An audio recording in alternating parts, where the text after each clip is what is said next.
Test. 1, 2, 3. Test.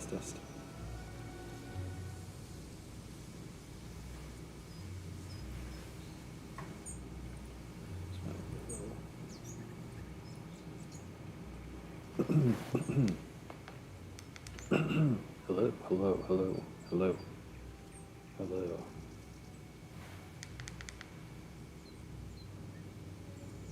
Yes.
All right.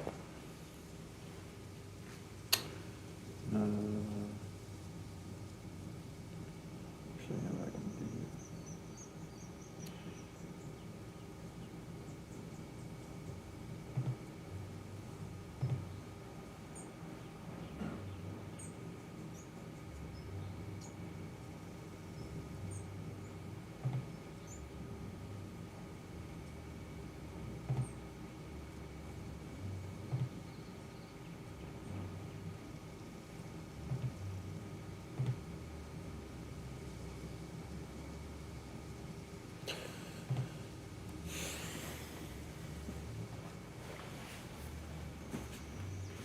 Alrighty. The reading adventure continues.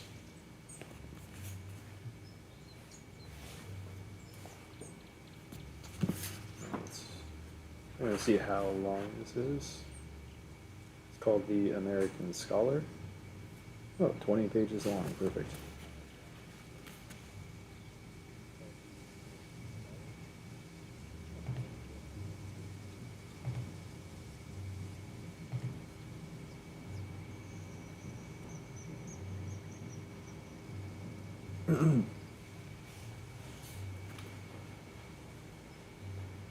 The American Scholar. Mr. President and gentlemen, I greet you on the commencement of our literary year. Our anniversary is one of hope, and perhaps not enough of labor. We do not meet for games of strength or skill, for the recitation of histories, tragedies, and odes like the ancient Greeks, for parliaments of love and poesy like the troubadours, nor the advancement of science like our contemporaries in the British and European capitals. Thus far, our holiday has been simply a friendly sign of the survival of the love of letters amongst a people too busy to give to letters anymore. As such, it is precious as the sign of an indestructible instinct.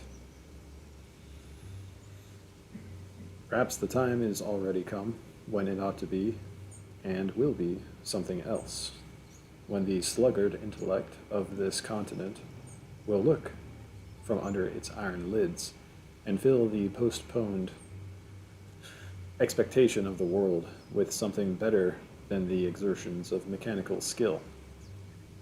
Our day of dependence, our long apprenticeship to the learning of other lands draws to a close.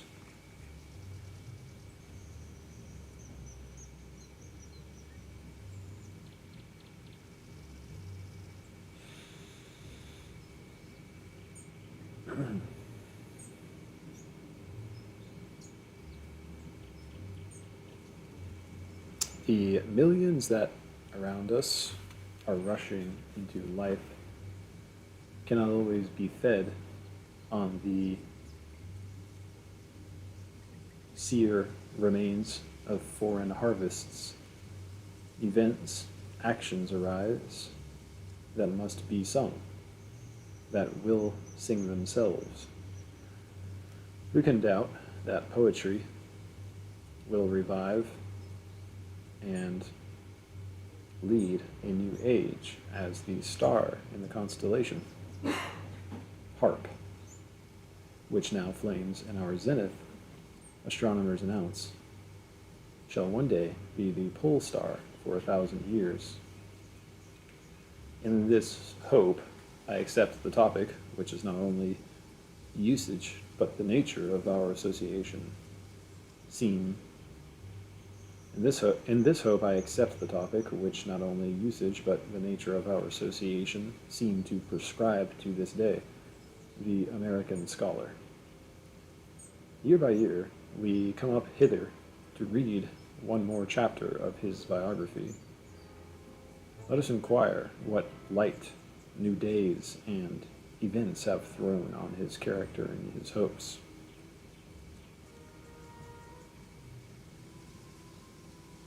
It is one of those fables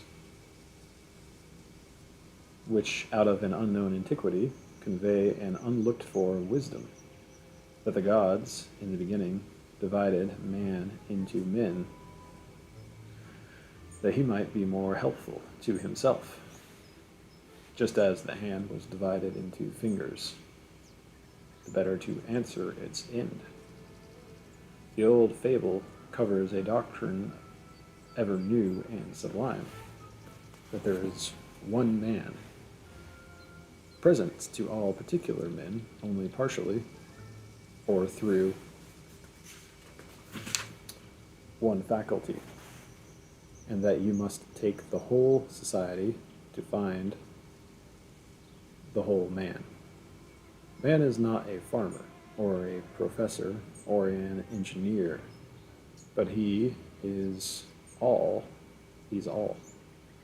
Man is priest and scholar and statesman and producer and soldier. In the divided or social state, these functions are paralleled out to individuals, each of whom aims to do his stint of the joint work, whilst each other performs his. The fable implies that the individual, to possess himself, must sometimes return from his own labor to embrace all of the other labors. But unfortunately, this original unit, this fountain of power, has been so distributed to multitudes, has been so minutely subdivided and peddled out, that it spilled into drops. It is spilled into drops and cannot be gathered.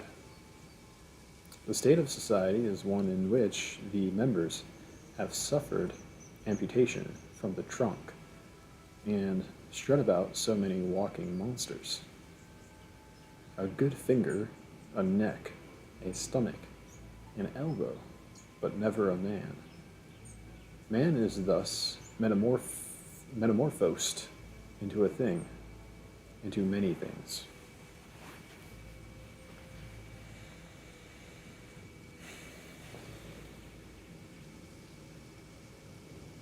A planter, who is man sent out into the field to gather food, is seldom cheered by any idea of the true dignity of his ministry. He sees his bushel and his cart, and nothing beyond, and sinks into the farmer instead of man on the farm. Instead of man on the farm. The tradesman scarcely ever gives an ideal worth to his stock, but is ridden by the routine of his craft, and the soul is subject to dollars. The priest becomes a form, the attorney a statute book, the mechanic a machine, the sailor a rope of the ship. In this distribution of functions, the scholar is the delegated intellect.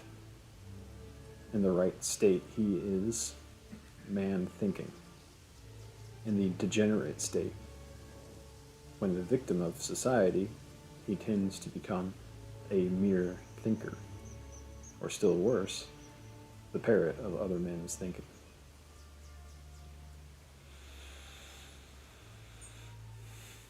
In this view of him as man thinking, the theory of his office is contained. Him, nature, solicits with all her placid, all her monitory pictures. Him the past instructs, him the future invites. Is not indeed every man a student, and do not all things exist for the student's behoof? And finally, is not the true scholar the only true master? But the old oracle said, all things have two handles, beware of the wrong one. In life, too often, the scholar errs with mankind and forfeits his privilege. Let us see him in his school and consider him in reference to the main influences he receives. 1. The first in time and the first in importance of the influences upon the mind is that of nature. Every day, the sun, and after sunset, night and her stars. Ever the winds blow, ever the grass grows. Every day, men and women conversing, beholding and beholden. The scholar is he of all men whom this spectacle most engages. He must settle its value in his mind. What is nature to him? There is never a beginning, there is never an end to the inexplicable continuity of this web of God, but always circular power returning into itself. Therein it resembles his own spirit, whose beginning, whose ending, he never can find. So entire, so boundless. Far, too, as her splendors shine, system on system shooting like rays, upward, downward, without center, without circumference, in the mass and in the particle, nature hastens to render account of herself to the mind. Classification begins. To the young mind, everything is individual, stands by itself. By and by, it finds how to join two things, and see in them one nature, then three, then 3,000, and so, tyrannized over by its own unifying instinct, it goes on tying things together, diminishing anomalies, discovering roots running underground, whereby contrary and remote things cohere and flower out from one stem. It presently learns that since the dawn of history, there has been a constant accumulation and classifying of facts. But what is classification but the perceiving that these objects are not chaotic and are not foreign, but have a law which is also a law of the human mind? The astronomer discovers that geometry, a pure abstraction of the human mind, is the measure of planetary motion. The chemist finds proportions and intelligible method throughout matter, and science is nothing but the finding of analogy, identity in the most remote parts.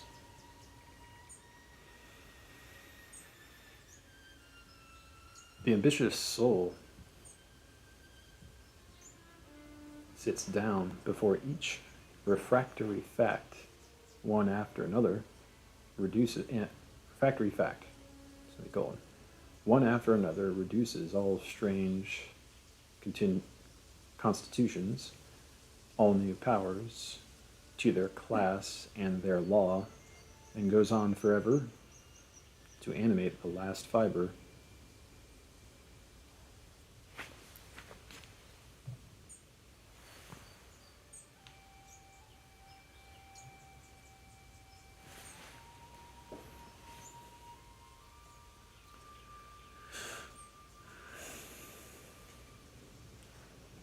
goes on forever to animate the last fiber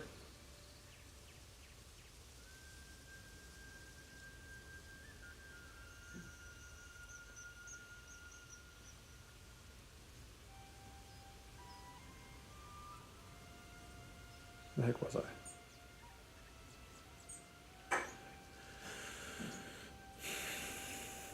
But what is classification but the perceiving that these objects are not chaotic and foreign? Astronomer discovers the ambitious soul sits down before each refractory fact, one after another reduces all strange constitutions, all new powers to their class and their law, and goes on forever to animate the last fiber of organization, the outskirts of nature, by insight. Thus to him, to the schoolboy, under the bending dome of day, is suggested that he and it proceed from one root. One is leaf, and one is flower. Relation, sympathy, stirring in every vein. And what is that root? Is not that the soul of his soul? A thought too bold, semicolon, a dream too wild. Yet when this spiritual light shall have revealed the law of more earthly natures, when he has learned to worship the soul, and to see that the natural philosophy that now is only the first gropings of its gigantic hand, he shall look forward to an ever-expanding knowledge as to a becoming creator. Shall look forward to an ever-expanding knowledge as to a becoming creator. He shall see that nature is the opposite of the soul, answering to it part for part. One is seal, and one is print. Its beauty is the beauty of his own mind.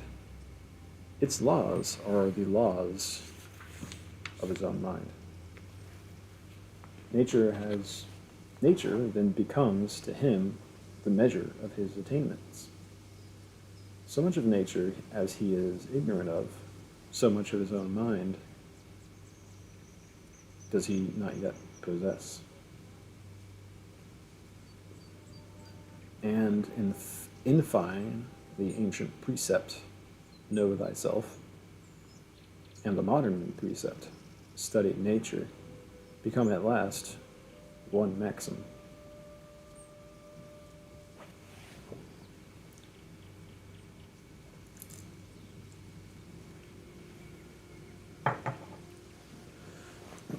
Two, the next great influence into the spirit of the scholar is the mind of the past, in whatever form, whether of literature, of art, of institutions. That mind is inscribed. Books are the best type of the influence of the past. And perhaps we shall get at the truth, learn the amount of this influence more conveniently by considering their value alone.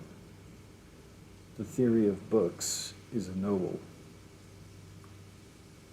The scholar of the first age received into him the world around, brooded thereon, gave it the new arrangement of his own mind, and uttered it again.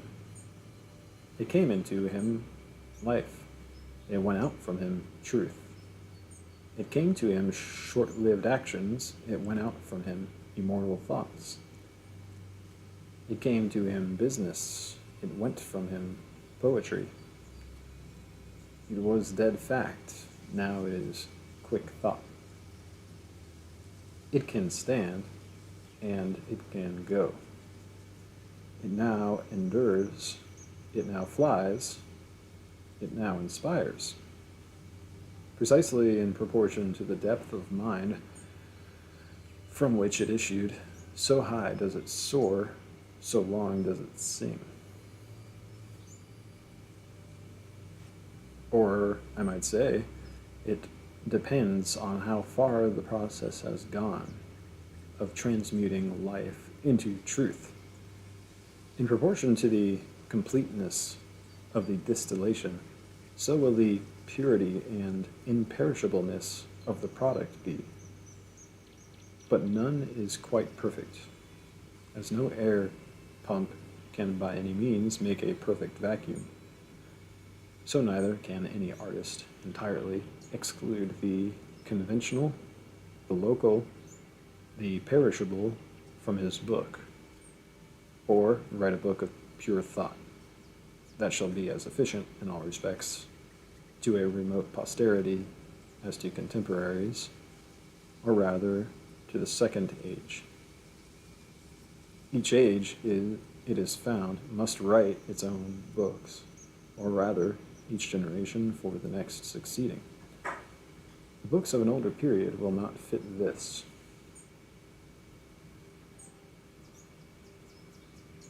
Yet hence arises a grave mischief. The sacredness which attaches to the act of creation, the act of thought, is transferred to the record. The poet chanting was felt to be a divine man. Henceforth the chant is divine also. The writer was a just and wise spirit. Henceforward it is settled the book is perfect. A love of the hero corrupts into worship of his statue.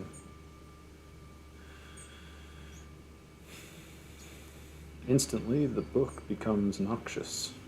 The guide is a tyrant.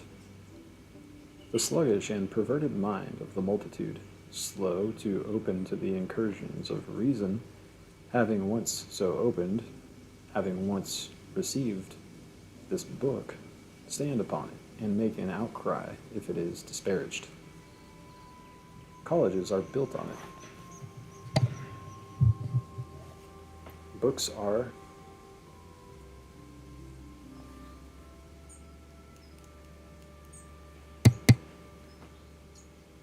written on it by thinkers, not by man thinking, by men of talent, that is, who start wrong, who set out from accepted dogmas, not from their own sight of principles. Meek young men grow up in libraries, believing in their duty to accept the views which Cicero, which Locke, which Bacon have given, forgetful that Cicero, Locke, and Bacon were only young men in libraries when they wrote these books. Hence, instead of man thinking, we have the bookworm. Hence, the book-learned class who values books as such, not as related to nature and the human constitution, but as making a sort of third estate with the world and the soul. Hence the restorers of readings the emendators, the bibliomaniacs of all degrees.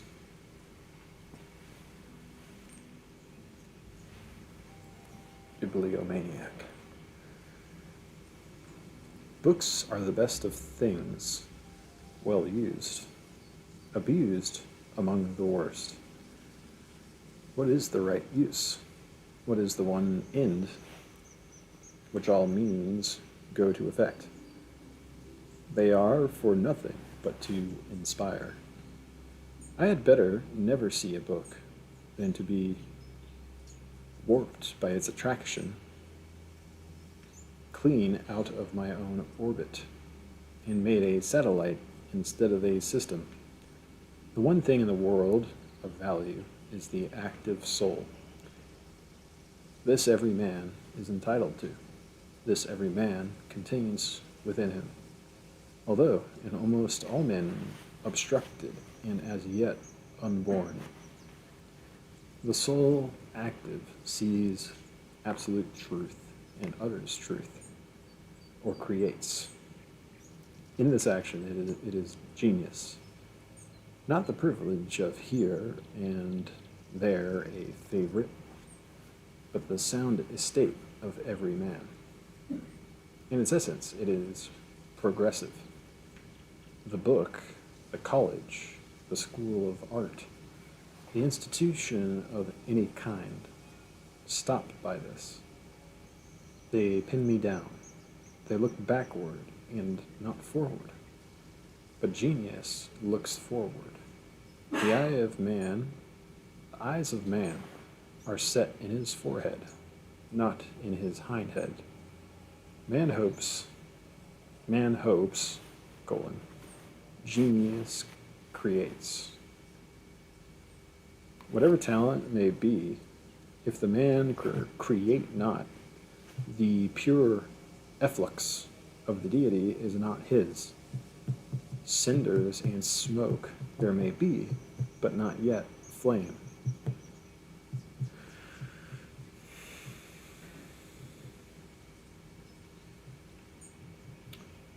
There are creative manners, there are creative actions, and creative words. Manners, actions, words, that is, indicative of no custom or authority, but springing spontaneous from the mind's own sense of good and fair. On the other part, instead of being its own seer, let it receive from another mind its truth, though it were in torrents of light, without periods of solitude, inquest and self-recovery, and a fatal disservice is done. Genius is always sufficiently the enemy of genius by over-influence. The literature of every nation bears me witness. The English dramatic poets have Shakespeareized now for 200 years. Undoubtedly, there is a right way of reading. The new paragraph. Undoubtedly, there is a right way of reading, so it be sternly subordinated. Man thinking must not be subdued by his instruments. Books are for the scholar's idle times. When he can read God directly, the hour is too precious to be wasted in other men's transcripts of their readings. But when the intervals of darkness come, as come they must, when the sun is hid and the stars withdraw their shining, we repair to the lamps which were kindled by their ray, to guide our steps to the east again, where the dawn is. We hear that we may speak. The Arabian proverb says, "A fig tree, looking on a fig tree, becometh fruitful." It is remarkable the character of the pleasure we derive from the best books. They impress us with the conviction that one nature wrote, and the same reeds. We read the verses of one of the great English poets, of Chaucer, of Marvell, of Dryden, with the most modern joy, with a pleasure, I mean, which is in great part caused by the abstraction of all time from their verses. There is some awe mixed with the joy of our surprise when this poet, who lived in some past world 200 or 300 years ago, says that which lies close to my own soul, that which I also had well nigh thought and said. But for the evidence thence afforded to the philosophical doctrine of the identity of all minds,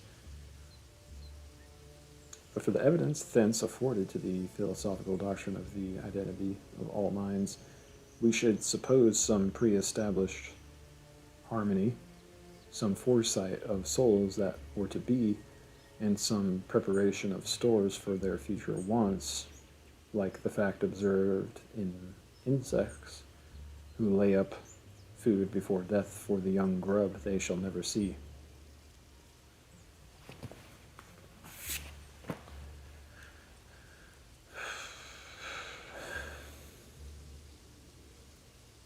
I would not be hurried by any love of system, by any exaggeration of instincts, to underrate the book.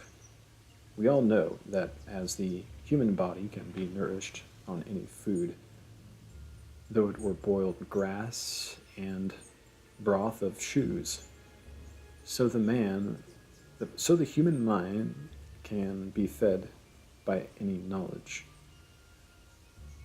And great and heroic men have existed who had almost no other information than by the printed page.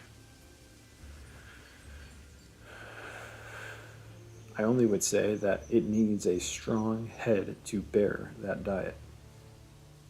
One must be an inventor to read well. As the proverb says, he that would bring home the wealth of the Indies must carry out the wealth of the Indies. There is then creative reading as well as creative writing. When the mind is braced by labor and invention, the page of whatever book we read becomes luminous with manifold allusions. Every sentence is doubly significant, and the sense of our author is as broad as the world. We then see what is always true, that as the seer's hour of vision is short and rare among heavy days and months, so is its record, perchance, the least part of his volume. Its record, perchance, the least part of his volume. The discerning will read, in his Plato or Shakespeare, only that least part, only the authentic utterances of the oracles. All the rest he rejects, were it never so many times, Plato's and Shakespeare's. Of course, there is a portion of reading quite indispensable to a wise man. History and exact science he must learn by laborious reading. Colleges, in like manner, have their indispensable office to teach elements. But they can only serve us when they aim not to drill, but to create.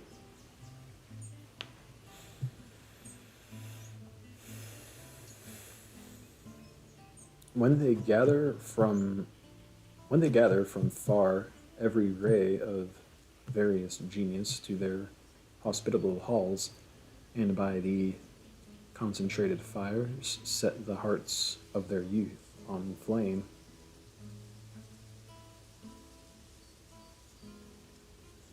but they can only highly serve us when they aim not to drill but to create.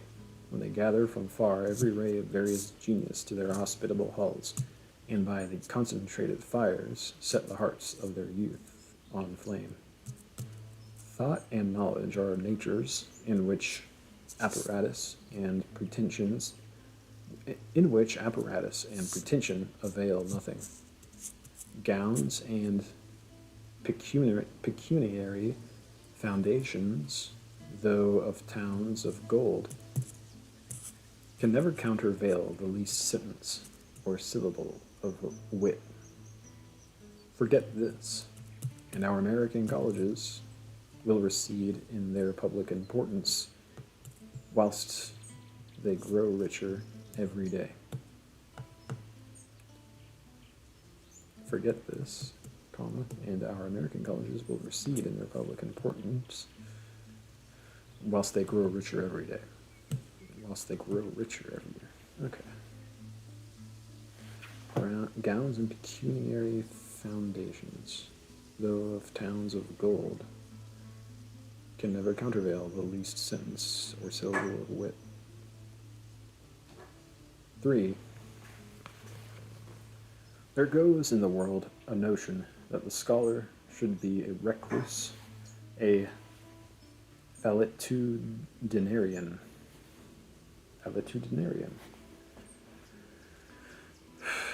as unfit for any handiwork or public labor as a penknife for an axe.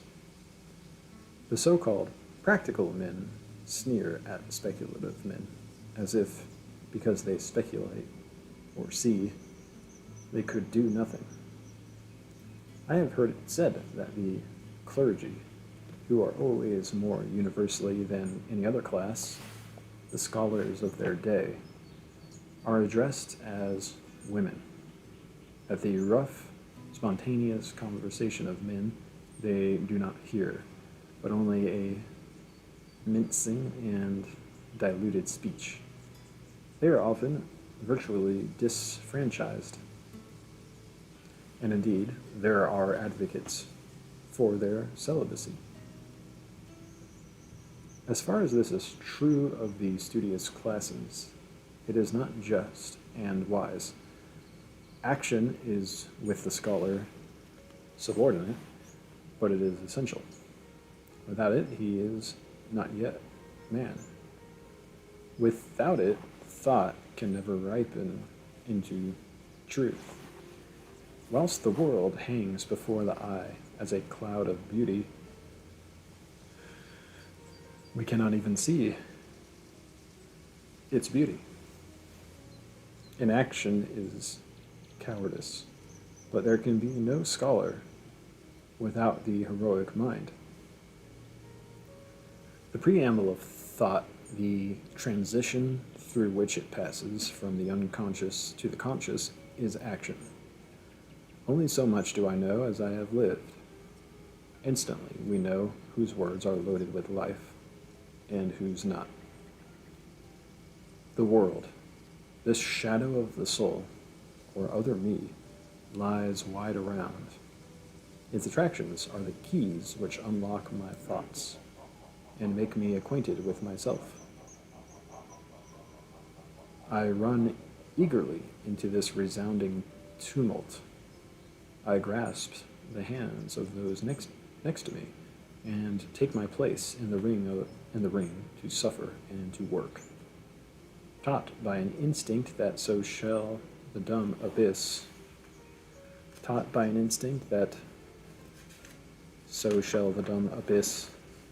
be vocal with speech. I pierce its order, I dissipate its fear, I dispose of it with the circuit of my expanding life. So much only of life as I know by experience. So much of the wilderness have I vanquished and planted, or so far have I extended my being, my dominion. I do not see how any man can afford, for the sake of his nerves and his nap, to spare any action in which he can partake. It is pearls and rubies to his discourse. Drudgery, calamity, exasperation, want are instructors in eloquence and wisdom. The true scholar grudges every opportunity of action passed by as a loss of power. It is the raw material out of which the intellect molds her splendid products. A strange process, too, this by which experience is converted into thought as a mulberry leaf is converted into satin. The manufacture goes forward at all hours.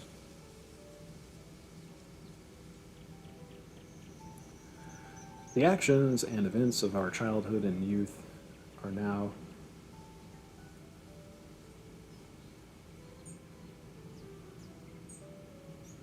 matters of calmest observation.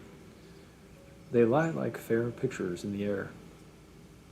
Not so with our recent actions, with the business which we now have in hand.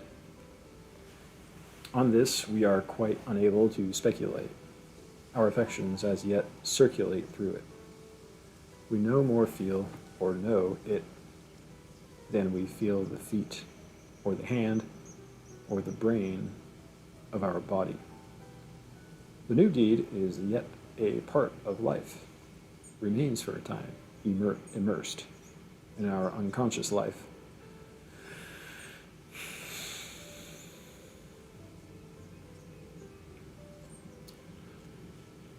In some contemplative hour, it detaches itself from the life like a ripe fruit to become a thought of the mind. Instantly, it is raised, transfigured.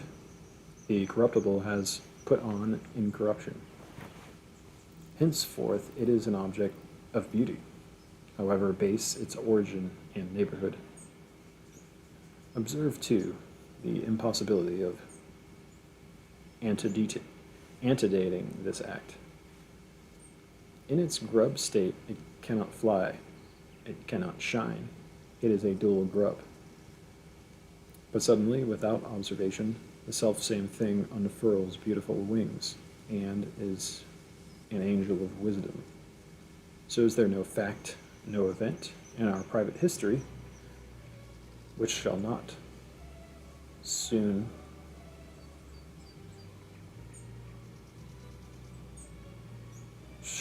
sooner or later lose its adhesive, inert form, and astonish us by soaring from our body into the empyrean.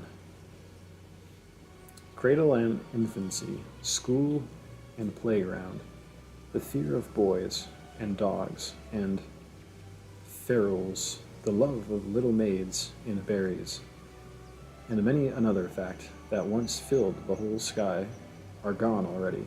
Friend and relative, profession and party, town and country, nation and world must also soar and sing. Of course, he who has put forth his total strength in fit actions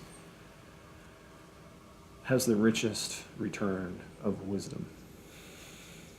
I will not shut myself out of this globe of action, the transplant an oak into a flower pot, there to hunger and pine, nor trust the revenue of some single faculty, and exhaust one vein of thought, much like those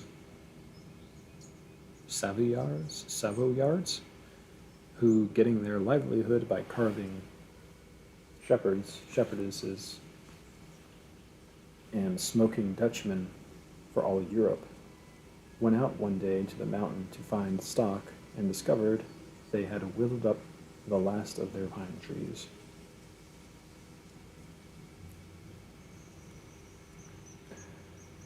Authors we have, in numbers, who have written out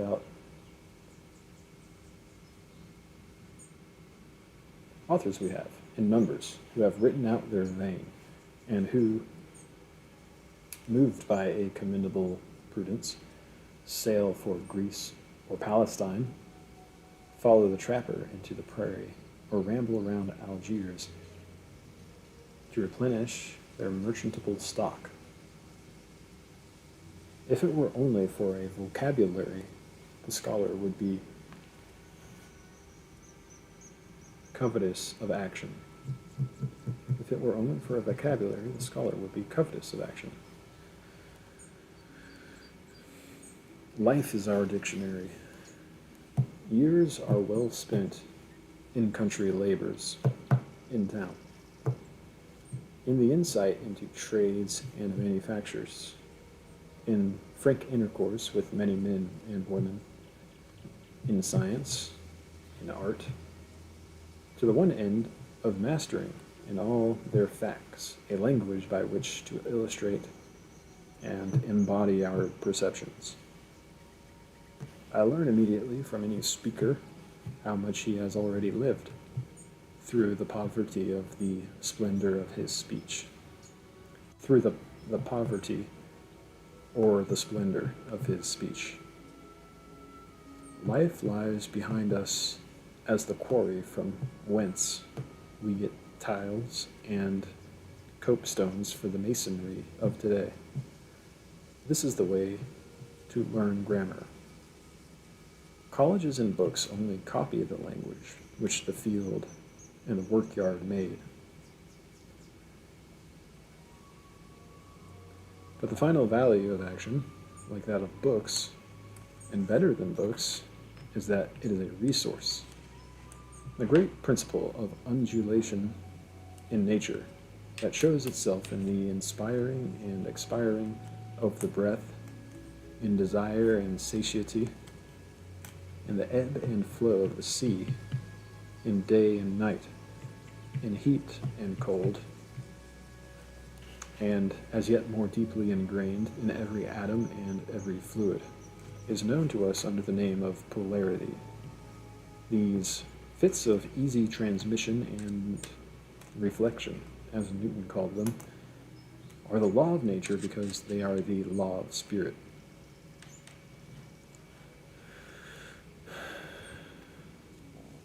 The mind now thinks, now acts, and each fit reproduces the other. When the artist has exhausted his materials, when the fancy no longer paints, when thoughts are no longer apprehended and books are a weariness, he has always the resources to live. Character is higher than intellect. Thinking is the function. Living is the functionary. The stream retreats to its source. A great soul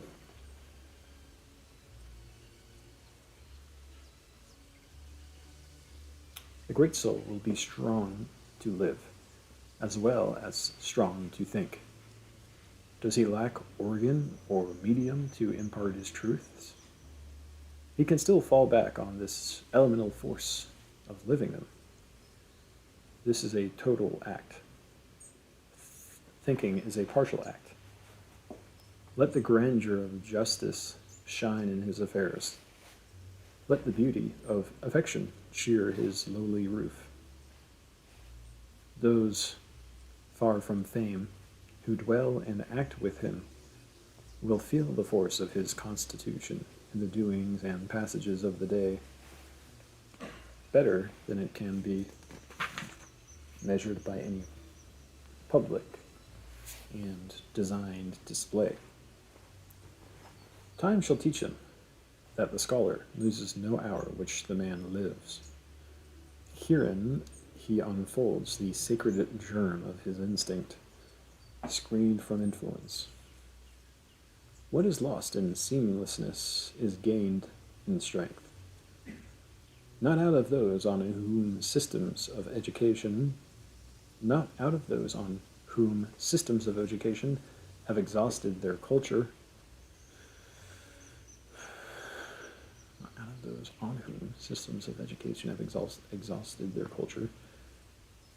comes the helpful giant to destroy the old or to build the new, but out of unhandled savage nature, out of terrible druids and berserkers, come at last Alfred and Shakespeare.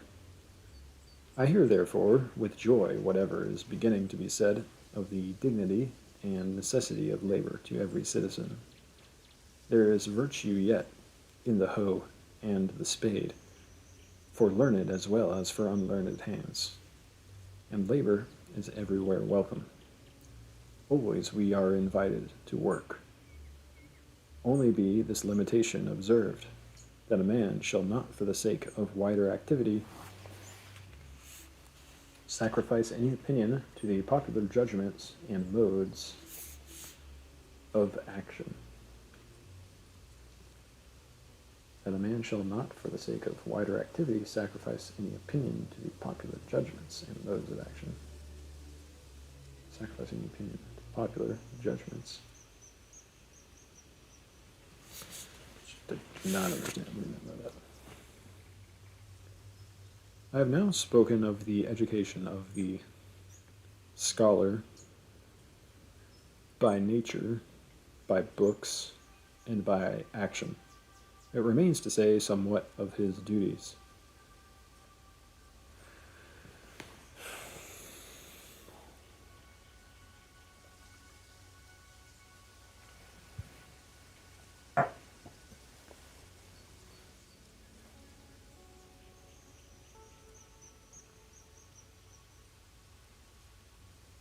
Spoken of the education of the scholar by nature, by books, and by action.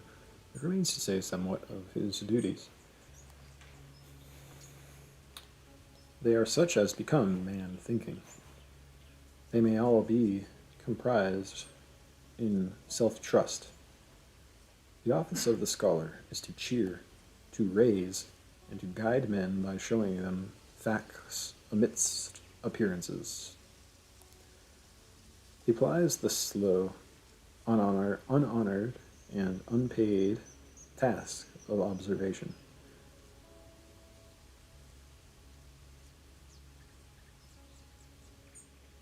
Plies the slow, unhonored, and unpaid task of observation.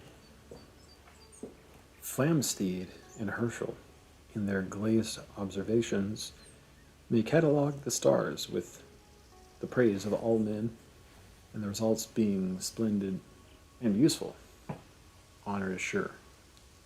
But he, in his private observatory, cataloguing obscure and nebulous stars of the human mind, which as yet no man has thought of as such, watching days and months, sometimes for a few facts, correcting still his old records, must relinquish display and immediate fame. In the long period of his preparation he must betray often, in ignorance and shiftiness in popular arts,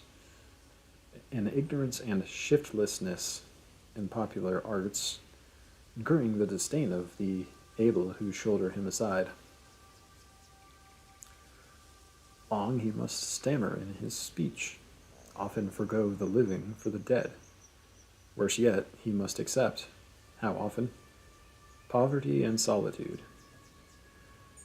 For the ease and pleasure of treading the old road, accepting the fashions, the education, the religion of society, he takes the cross of making his own. And of course, the self-accusation, the faint heart, the frequent uncertainty and loss of time, which are the nettles and tangling vines in the way of the self-relying and self-directed, and the state of virtual hostility in which he seems to stand to society, and especially to educated society. For all this loss and scorn, what offset? He is to find consolation in exercising the highest functions of human nature. He is one who raises himself from private considerations and breathes the lives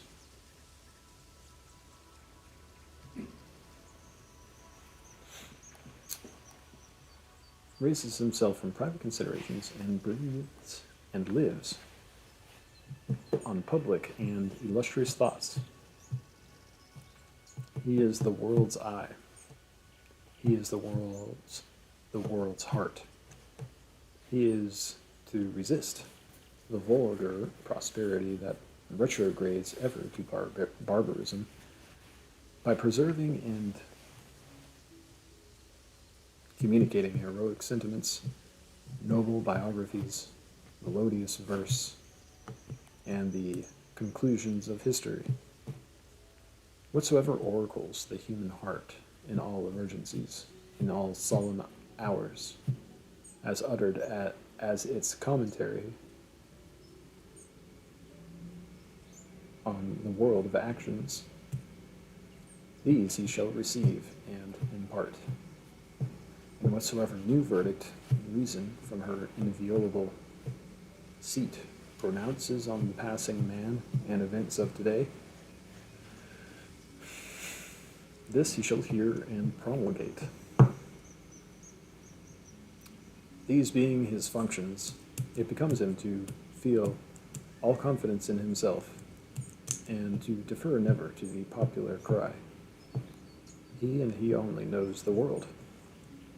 The world of any moment is the merest appearance. Some great decorum, some fetish of government, some ephemeral trade, or war, or man, is cried up by half mankind, and cried down by the other half, as if all depended on this particular up or down. The odds are that the whole question is not worth the poorest thought which the scholar has lost in listening to the controversy. Let him not quit his belief that a pop gun is a pop gun, though the ancient and honorable of the earth affirm it to be the crack of doom. In silence, in steadiness, in severe abstraction, let him hold by himself, add observation to observation, patient of neglect, patient of reproach, and bide his own time, happy enough if he can satisfy himself alone that this day he has seen something truly.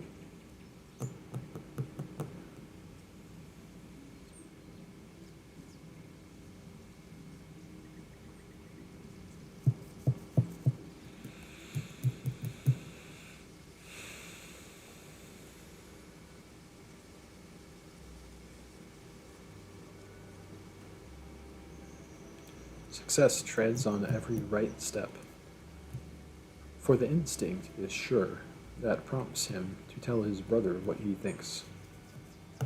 He then learns that in going down into the secrets of his own mind, he has descended into the secrets of all minds. He learns that he who has mastered any law in his private thoughts is master to that extent of all men whose language he speaks, and of all into whose language his own can be translated.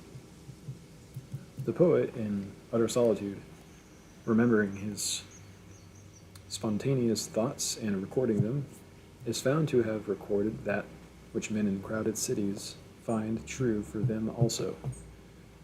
The orator distrusts at first the fitness of his frank confessions, his want of knowledge of the persons he addresses,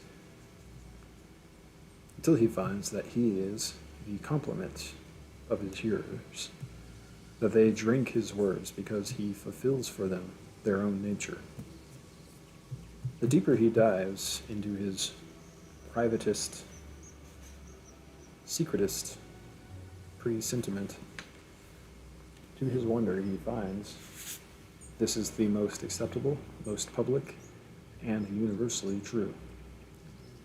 The people delight in it. The better part of every man feels, this is my music.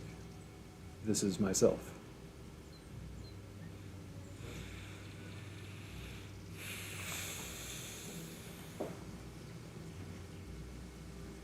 In self-trust, all the virtues are comprehended.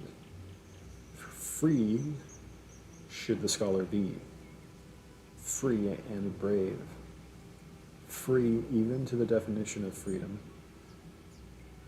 without any hindrance that does not arise out of his own constitution. Brave, for fear is a thing which a scholar by his very function puts behind him. Fear always springs from ignorance.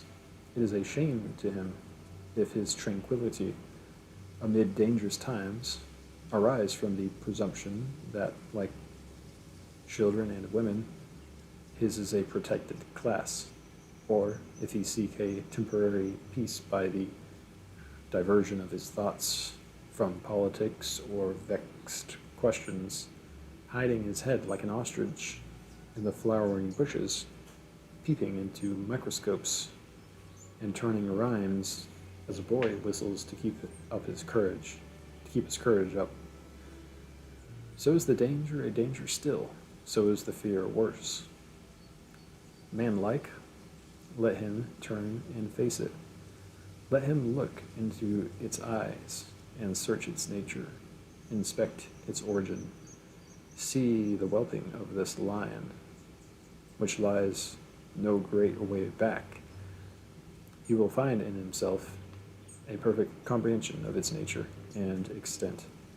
He will have made his hands meet on the other side, and can henceforth defy it and pass on superior.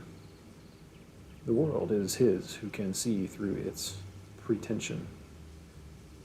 What deafness, what stone-blind custom, what overgrown error you behold is there only by sufferance. You behold is there only by sufferance, by your sufferance. See it to be a lie, and you have already dealt it its mortal blow. Yes, we are the cowed, we the trustless.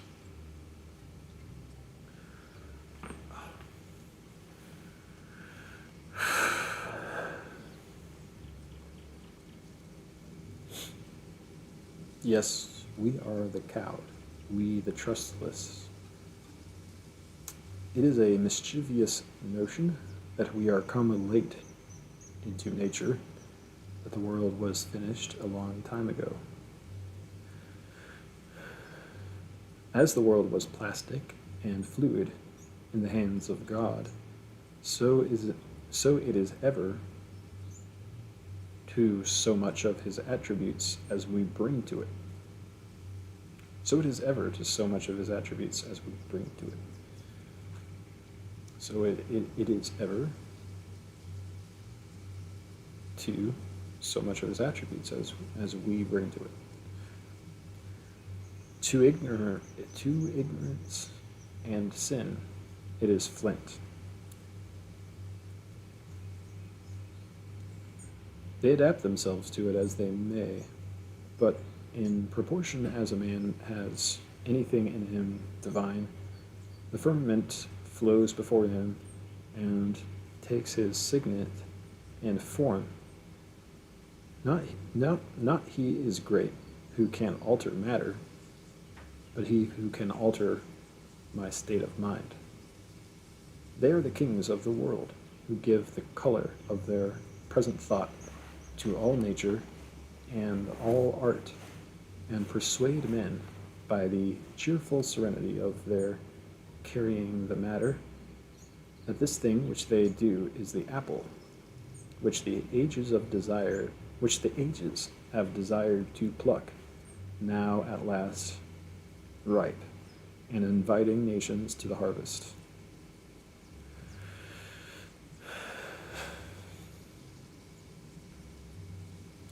The great man makes the great thing. Wherever MacDonald sits, there is the head of the table. Linnaeus makes botany the most alluring of studies, and wins it from the farmer and the herb woman. Davy makes botany the most alluring of studies, and wins it from the farmer and the herb woman. Davy, chemistry, and Cuvier, fossils. The day is always his who works in it with serenity and great pains. The unstable estimates of men crowd to him, whose mind is filled with a truth, as the heat waves of the Atlantic follow the moon. Unstable estimates of men crowd to him whose mind is filled with a truth, as the heaped waves of the Atlantic follow the moon.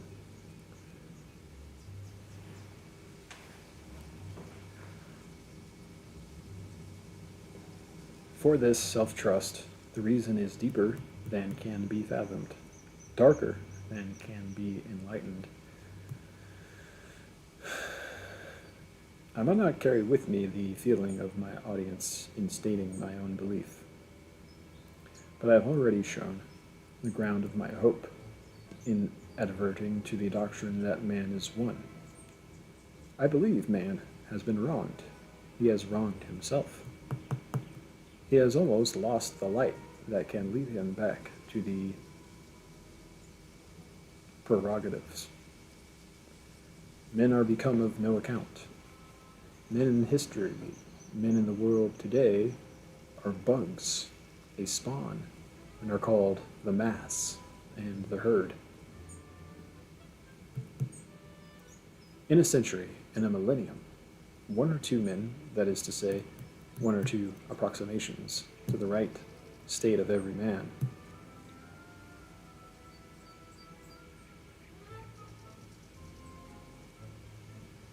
all the rest behold in the hero or the poet their own green and crude being ripened. Yes, and are content to be less, so that may attain to its full stature. What a testimony! Full of grandeur, full of pity, is born to the demands of his own nature by the poor clansman, the poor partisan, who rejoices in the glory of his chief. The poor and the low find some amends to their immense moral capacity for their acquiescence in a political and social inferiority. They are content to be brushed like flies from the path of a great person, so that justice shall be done by him to that common nature, which it is the dearest desire of all to see enlarged and glorified.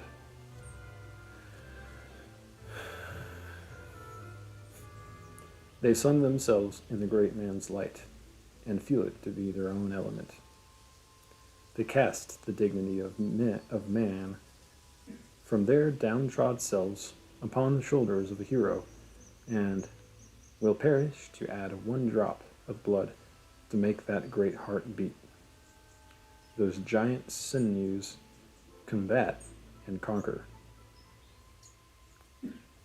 He lives for us, and we live in him.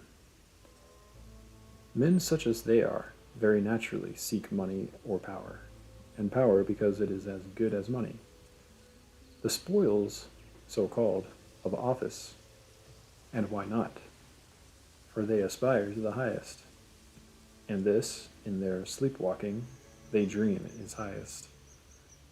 Wake them, and they shall quit the false good and leap to the true, and leave governments to clerks and desks. This revolution is to be wrought by the gradual domestication of the idea of culture. The main enterprise of the world for splendor, for extent, is the upbuilding of a man. Here are the materials strewn along the ground. The private life of one man shall be a more illustrious monarchy, more formidable to its enemy, more sweet and serene in its influence to its friend than any kingdom in history. For a man rightly viewed comprehendeth the particular natures of all men. Each philosopher, each bard, each actor has only done for me, as by a delegate, what one day I can do for myself. The books, which once we valued more than the apple of the eye, we have quite exhausted. What is that but saying, that we have come up with the point of view which the universal mind took through the eyes of one scribe. We have been that man, and have passed on. First one, then another, we drain all cisterns, and waxing greater by all these supplies, we crave a better and more abundant food. The man has never lived that can feed us ever. The human mind cannot be enshrined in a person who shall set a barrier on any one side to his unboundable empire. It is one central fire, which, flaming now out of the lips of Etna,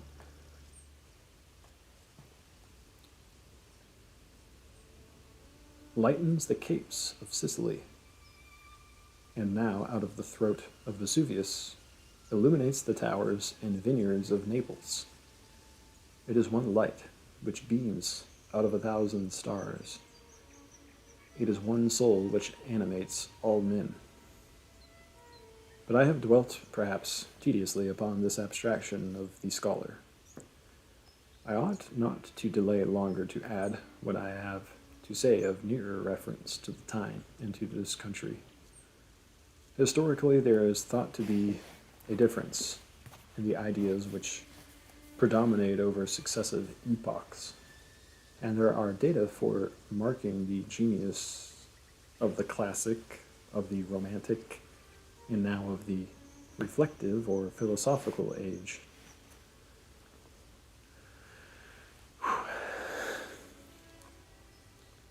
With the views I have intimated of the oneness or the identity of the mind through all individuals, I do not much dwell on these differences.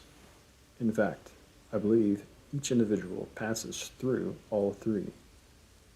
The boy is a Greek, the youth, romantic, the adult, reflective. I deny not, however, that a revolution in the leading idea may be distinctly enough traced. Our age is bewailed as the age of introversion.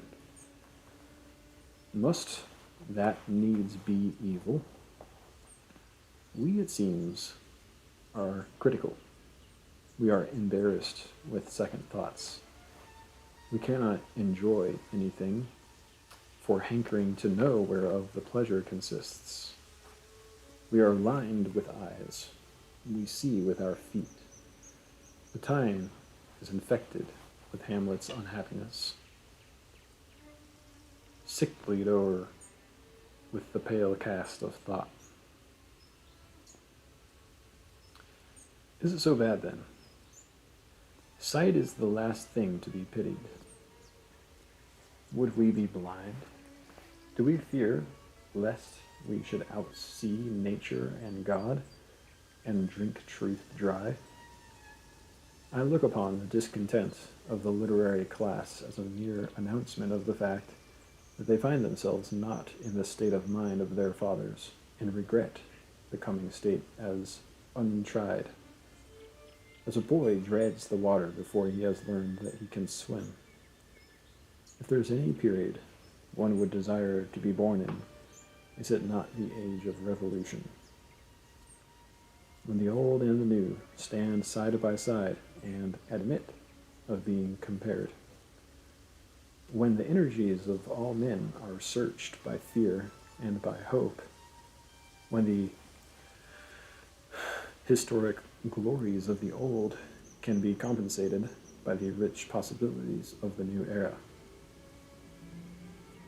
This time, like all times, is a very good one, if we but know what to do with it.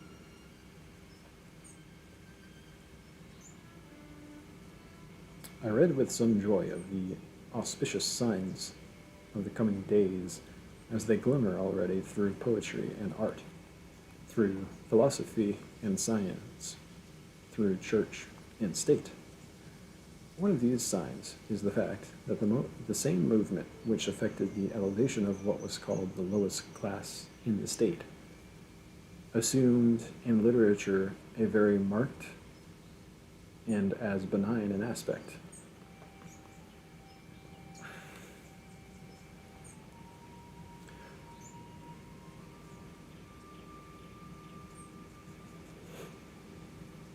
Instead of the sublime and beautiful, the near, the low, the common was explored and poetized.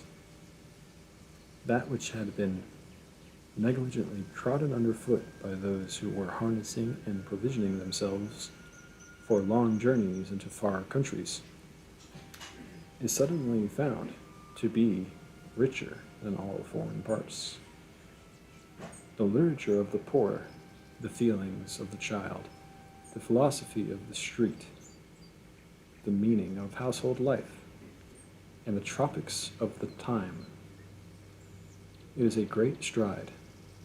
It is a sign, is it not, of new vigor when the extremities are made active, when currents of warm life run into the hands and the feet. I ask not for the great, the remote, the romantic, what is doing in Italy or Arabia, what is Greek art or provincial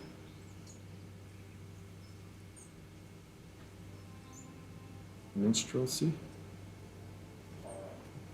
provençal minstrelsy. I embrace the common. I explore and sit at the feet of the familiar, the low. Give me insight into today, and you may have the antique and future worlds. What would we really know the meaning of? The meal in the firkin, the milk in the pan, the ballad in the street, the news of the boat, the glance of the eye, the form and the gait of the body. Show me the ultimate reason of these matters. Show me the sublime presence of the highest spiritual cause lurking, as always it does lurk, in these suburbs and extremities of nature. Let me see every trifle bristling with the polarity that ranges.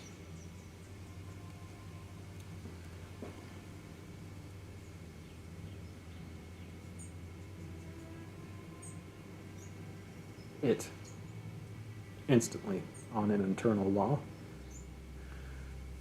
and the shop, the plough, and the ledger referred to the like cause by which light undulates and poets sing, and the world lies no longer in a dull miscellany in the lumber room, but has form and order. There is no trifle, there is no puzzle, but one design unites.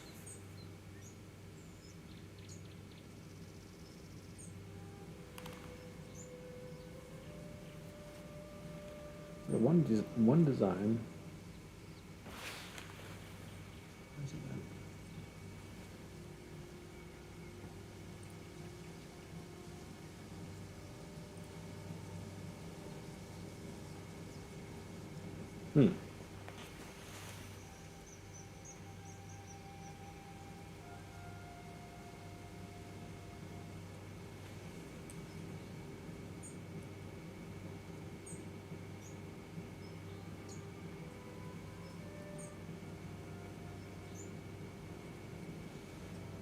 I see. Huh.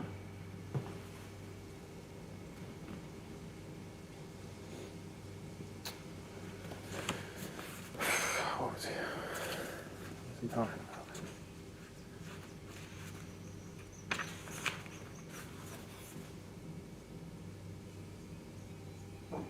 The meal in the firkin. Oh, right. All right.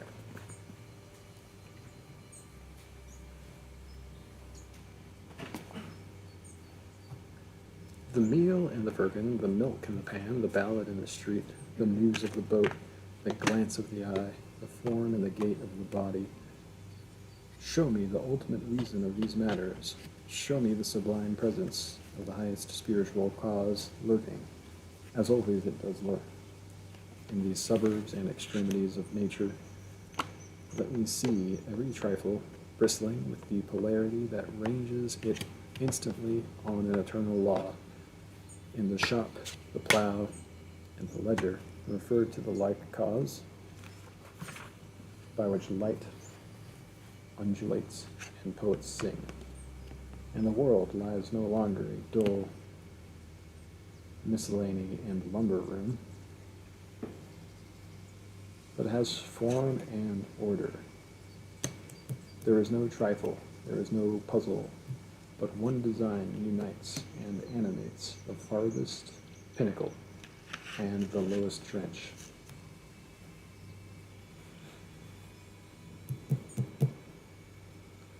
This idea has inspired the genius of Goldsmith, Burns, Copperman in the newer time, of Goethe, Wordsworth, and Carlyle. This idea they have differently followed and with various success. In contrast with their writing, the style of Pope, of Johnson, of Gibbon looks cold and pedantic. Contrast with their writing, the style of Pope and of Johnson of Gibbon looks cold and pedantic. This writing is blood warm. Man is surprised to find that things near are not less beautiful and wondrous than things remote. The near explains the far. The drop is a small ocean. A man is related to all nature. The perception of the worth of the vulgar is fruitful in discoveries. Goethe, in this very thing, the most modern of the moderns, has shown us, as none ever did, the genius of the ancients.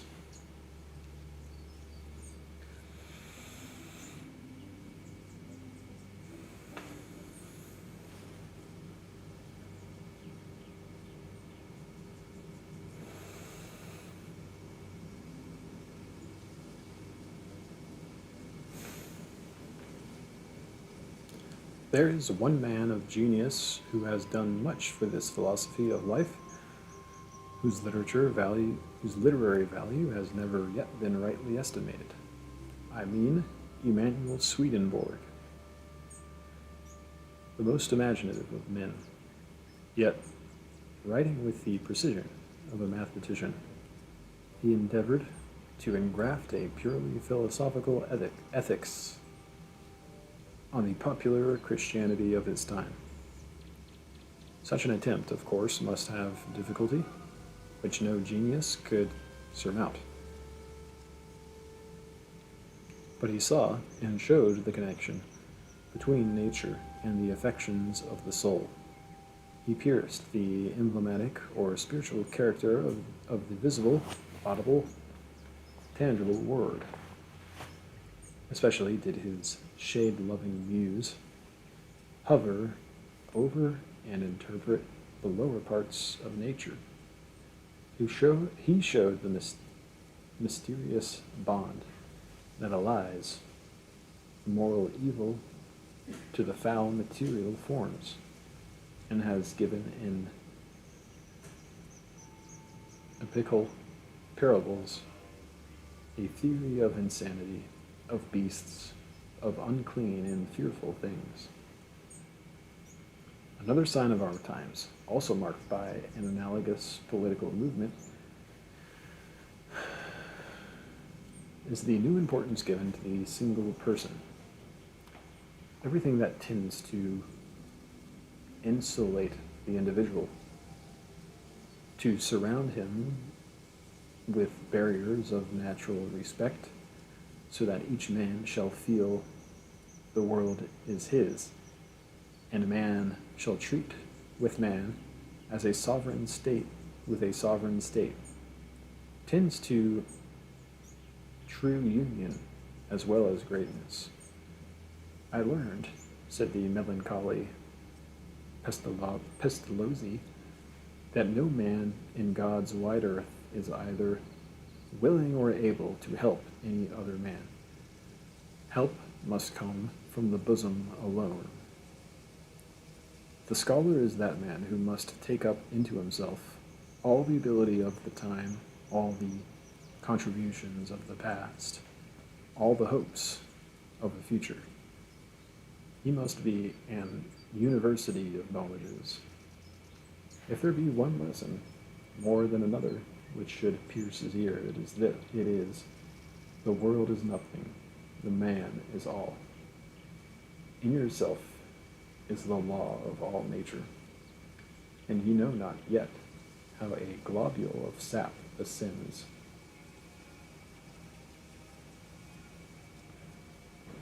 Globule of sap.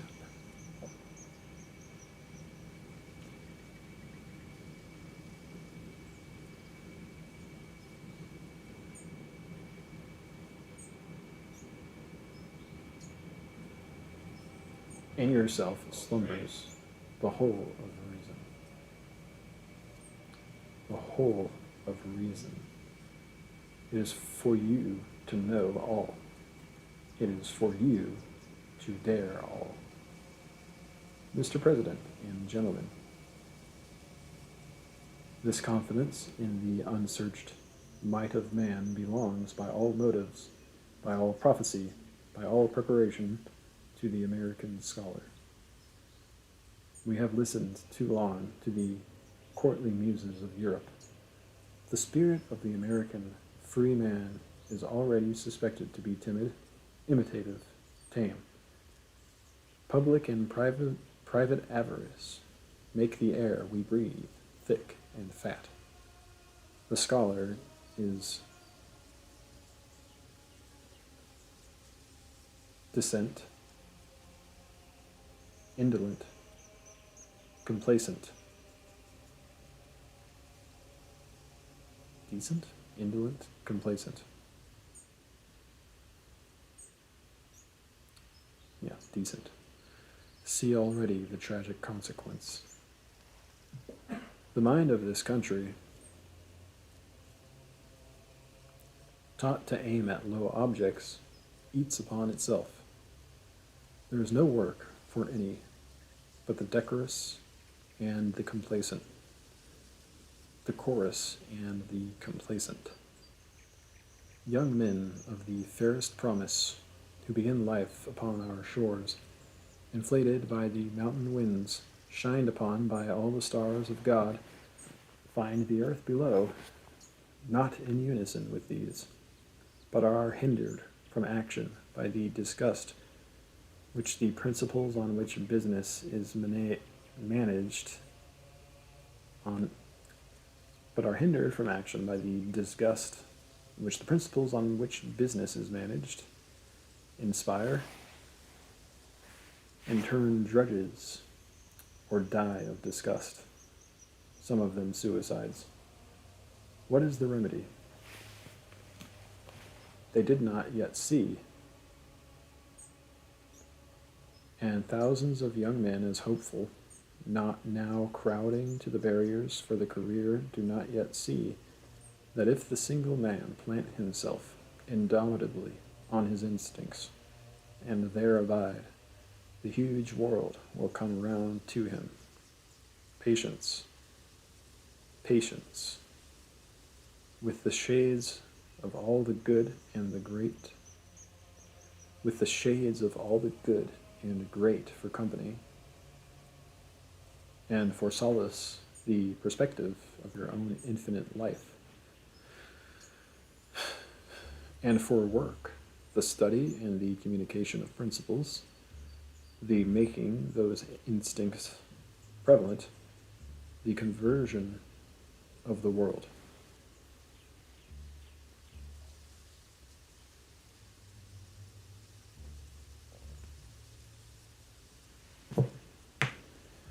Is it not the chief disgrace in the world not to be in unit, not to be reckoned one character, not to yield that peculiar fruit which each man was created to bear?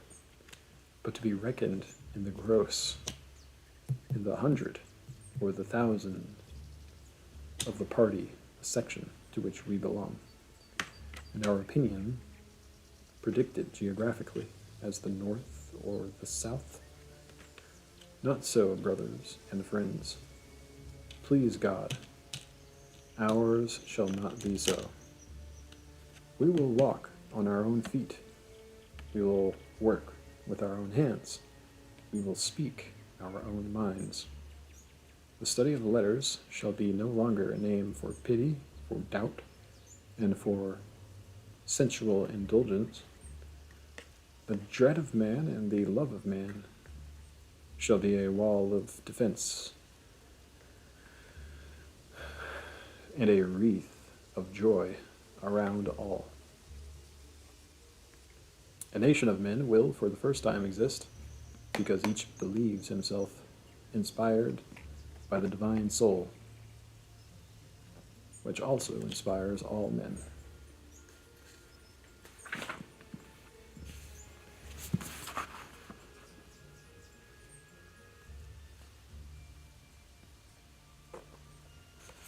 And that's it.